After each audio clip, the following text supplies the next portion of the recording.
بسم اللہ الرحمن الرحیم۔ السلام علیکم۔ اسم اعظم اور اس کی فضیلت۔ اللہم انی اسألک بأن لک الحمد لا الہ الا انت الحنان المنان بدیع السماوات والارض یا ذا الجلال والاکرام یا حی یا قیوم اسألک۔ اے اللہ، میں ہر چیز تجھ سے مانگتا ہوں کیونکہ تیری ہی سب تعریف ہے، تیرے علاوہ کوئی معبود نہیں، تو مہربان ہے، احسان کرنے والا ہے، آسمانوں اور زمین کا موجد ہے۔ اے عزت و جلال والے، اے زندہ اور قائم رہنے والے، میں تجھ سے ہی سوال کرتا ہوں۔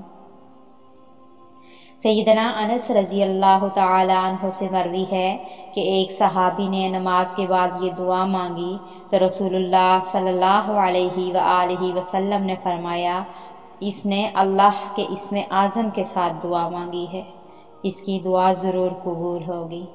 سبحان اللہ۔ اللہ پاک سے دعا ہے کہ اللہ پاک ہم سب کو عمل کرنے کی توفیق عطا فرمائے اور اللہ پاک ہم سب کے گناہوں کو معاف فرما دے، آمین۔ حدیث کو سن کر ثواب کی نیت سے زیادہ شیئر کیا کریں تاکہ یہ ہم سب کے لیے صدقہ جاریہ بن سکے۔ شکریہ۔